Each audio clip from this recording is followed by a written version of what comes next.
I haven't told Coach Jay Gruden or defensive coordinator Joe Barry yet, but I'll give them a nice shout out on TV. Just marinate on that.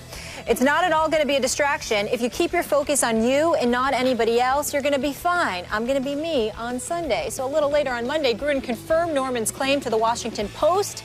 Gruden saying, I have no idea what you're talking about. Pre-game show for what? Great to know. Stephen A., have the same concerns now just returned to D.C. of RG3 with Josh Norman? Quite possibly. We don't want to say that definitively yet because it's two different positions. The quarterback position is very, very pivotal, far more important than any other position. And with RG3 at the time appearing to be a bit distracted, too focused on his brand instead of his on-field performance, you have far more reasons to be concerned about your quarterback coming across in that fashion than your new star cornerback that you gave a 5-year, $75 million contract to with $50 million guaranteed.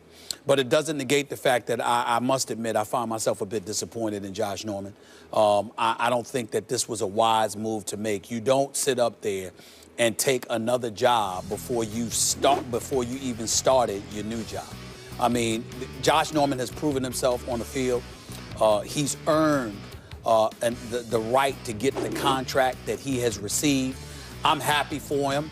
I thought that it was bad for the Carolina Panthers to throw him out like dirty bath water the way that they did, Gettleman did just a few months ago. I hold firm to that position.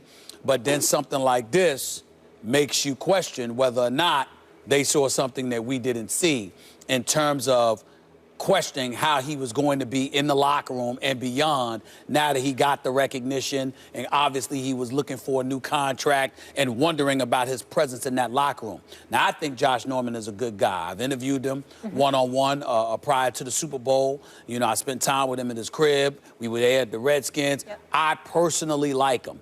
But I put this out, just like a Draymond Green, who I'm very fond of. I'll put this out as a warning to Josh Norman. You can't do stuff like this.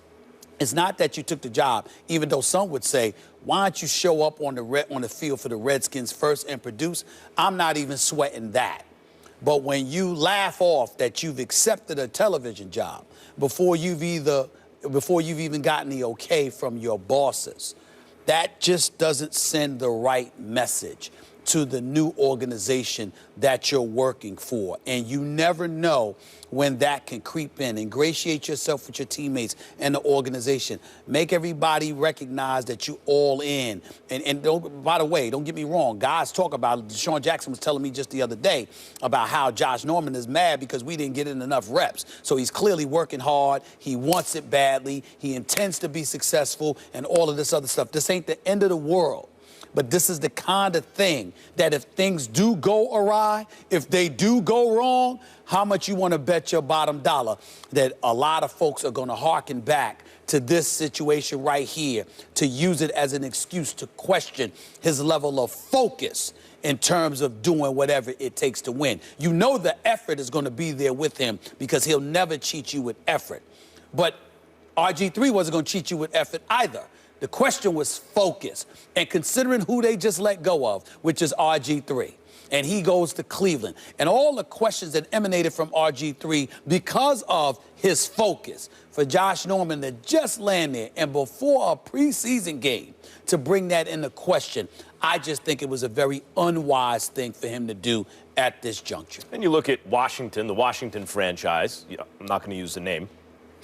You look at that franchise and the way they do things. They've made big, flashy moves since Dan Snyder's been the owner. Hainsworth, how'd that work out?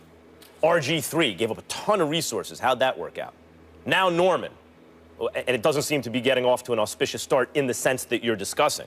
And that's partly because, I mean, for every Deion Sanders who signs as a free agent has a tremendous impact. So much of success in the NFL has to do with your circumstances, your environment, right, the system you're in, et cetera. But do you have a problem? More often, well, what I'm saying is more often, it's a Hainsworth situation than a Deion Sanders situation, and here we may have the same thing again. It's possible. Why is that in the NFL? Because, as you mentioned, Stephen A., They know something about this guy that they haven't priced him the same way you've priced him. Teams control players in the NFL. If they're letting a guy go, because he doesn't get to go unless they let him go. It's basically the way the league works. They have some intel on him that makes them say maybe it's okay to let him go. And the Washington franchise seems all too happy to invest tremendous resources in that kind of player.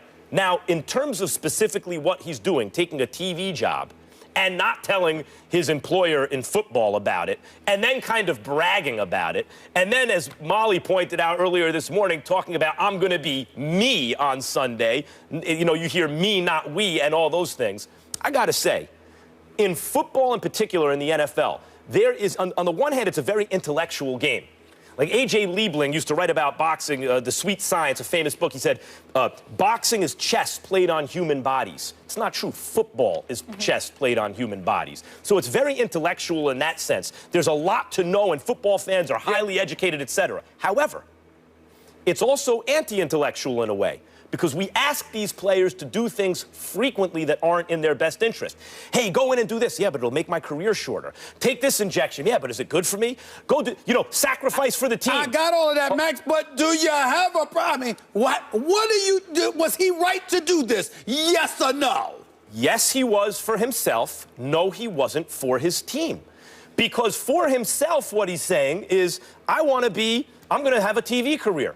The NFL says, well, really, what are we asking these guys to do? We're asking them to sacrifice everything to be on a bigger TV show. Yeah, but all the NFL is a TV show. But here's all the playoffs are a bigger TV show. Here's the bottom line for me, though. You said it's focus. It's not even focus, it's respect. He wants to have a broadcasting career after he got an opportunity. Good for him. But the Redskins took care of him. They showed him, gave him the money, showed him the love. So have some respect, and don't share it with them through the media. It was the way he communicated that I think was disrespectful. You could say that. He could take the job. Well, you could say that, Molly, but that's not where I'm going. What I'm going with you and Max is this. In the end, it doesn't matter whether you think the NFL is reality TV or not. You are going to an organization that just got through the RG3 era. You do something like this after getting a huge contract before you have played a down. And on top of it all, you never informed them. You just announced it. So my point to you is that in the end, it elevates the level of pressure on Josh Norman to go out there and perform even more than the pressure he already had on him. That might be a great thing. That might be a great thing. But at this moment in time, the reason why it could potentially be a big issue is because you are following the RG3 era. And what was the complaint about RG3? Right, but what you're asking Norman to do speaks to my point. You're saying, hey, kid, drink the Kool-Aid. Do what's best for everyone else. Although at least for the first month. But Norman might say, I'm going to do what's best for me at all times. Now, is that the kind of player you want on your team? No, because in fact, that's what I'm talking about.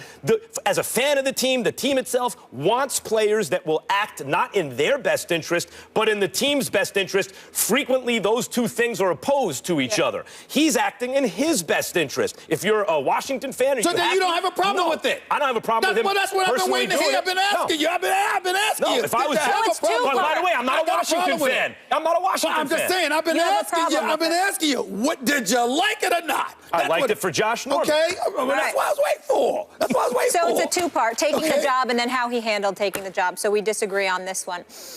So some Cowboy news for you all. If Tony Romo goes down, don't you worry. Big Jerry has you covered. Cowboys update on their quarterback situation. There's a Cowboy item in the show? Yeah. Damn it! It's news.